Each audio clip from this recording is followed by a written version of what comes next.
Thank you very much, Nairobians and Kenyans. Today I want to take this opportunity to talk about the current state of affairs of Nairobi City County. There is a conduct and becoming of the current Nairobi governor, Mr. Johnston Arthur Sakaja, in the running of Nairobi County. I want to let Nairobians and Kenyans know that there is a plan that has been hatched by the governor to take a loan of 6.92 billion Kenya shillings from Sidian Bank.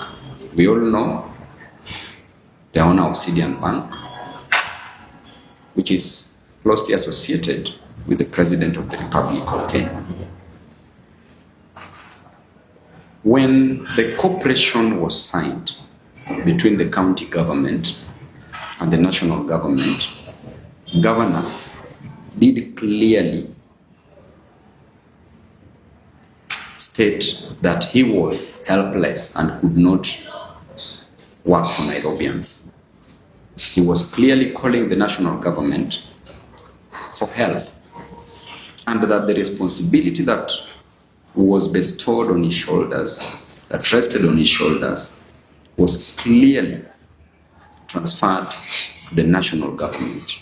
A clear indication of incompetence. Then the president came out and advised Nairobians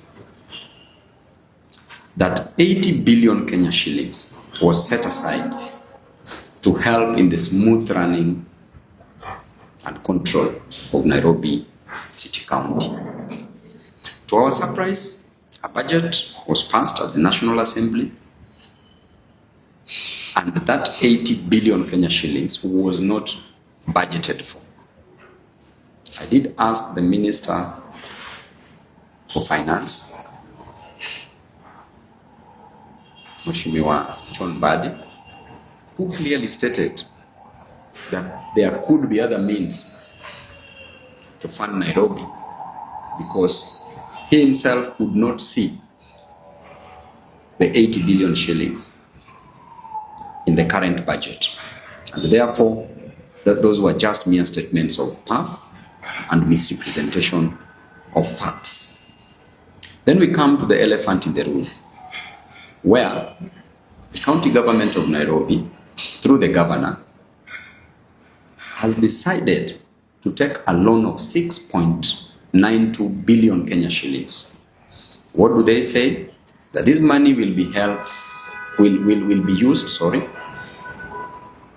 in different wards to fund the ward development programs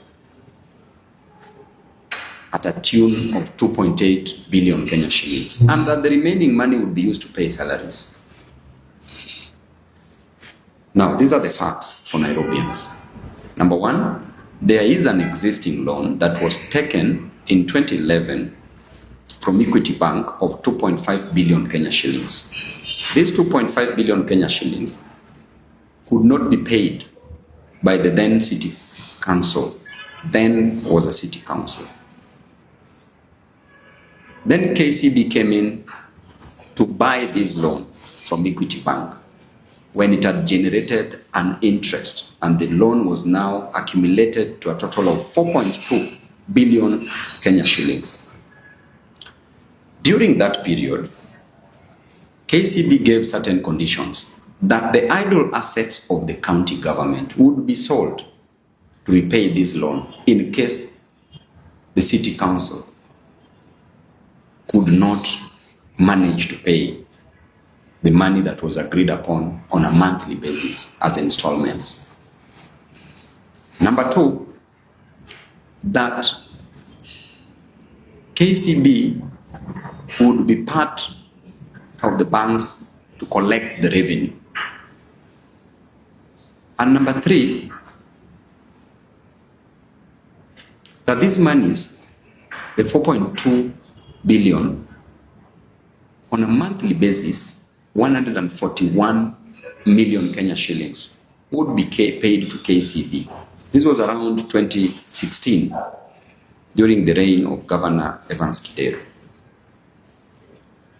To our surprise, the county government could not pay this amount of 141 million Kenya shillings and opted to talk to KCB, who agreed that a total of 55 million Kenya shillings would be paid. The then collection of the county government was around between 12 to 13 billion Kenya shillings. Remember and note this, that at 12 billion Kenya shillings, the county government under Kidero could not pay the 55 million Kenya shillings as installments on a monthly basis. And this drives us to a point that since then, this loan has been accumulating in terms of interest. And therefore, the long and the short story of the first loan is that we were unable and are still unable to pay the initial loan that was taken. Now come to this current loan of 6.92 billion Kenya shillings. The MCAs have been convinced to pass this loan this week. The loan has been enshrined in the budget, which is an illegality in the first place. Loan put in as a revenue, source of revenue, but how it is being spent, the expenditure part of the loan, has not been indicated. Even the MCAs who are being lied to, that they'll be given 2.8 billion Kenya shillings as forward development programs. That money has not been indicated how it will be spent. In the cash flow statement, it should show cash in and cash out. Cash in is coming. Cash out has not been shown, which means that this money is going to be used for campaigns. This is money that is going to be stolen. This is money that is going to be defrauded. And who is going to pay this money? Pay back this money?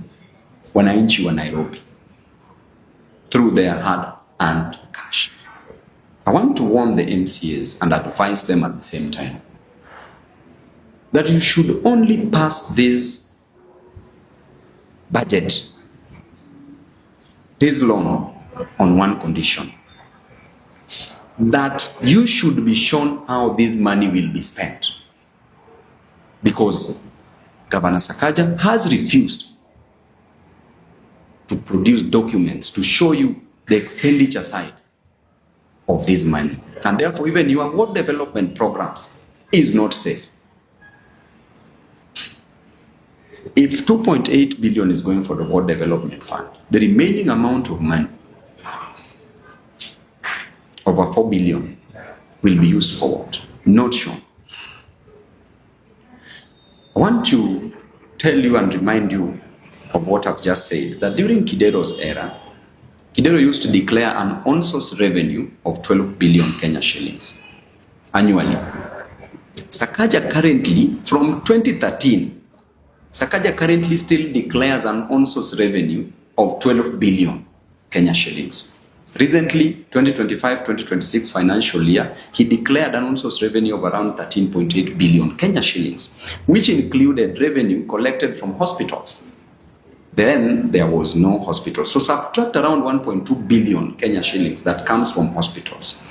Therefore, from 13.8, we remain with 12.6 billion Kenya shillings, which is an equivalent of what used to be collected in 2016. 2013-2016. Does this make sense to Nairobians? It means that money that is being declared as on-source revenue is undervalued. They are declaring less amount of money. So which means that there's fraud taking place there.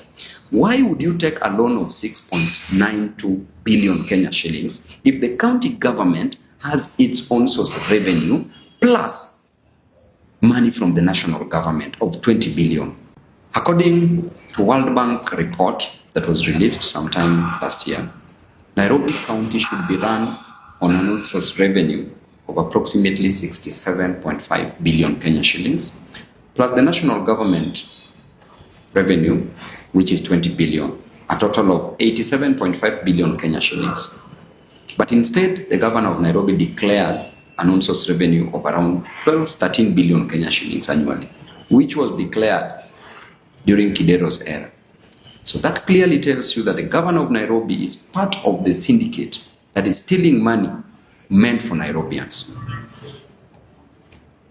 Therefore, Nairobi has enough revenue, has enough money to run its affairs. You should not take a loan of 6.92 billion Kenya shillings. Number two, the choice of the bank, which is Syrian Bank. Where did we go wrong as Nairobians? Sakaja, why are you frustrating Nairobians? Why were you elected in the first place? Why have you lost direction? Syrian Bank, there is no competitiveness. No procedure followed to settle on this bank alone. So therefore, I know that you are an incompetent person.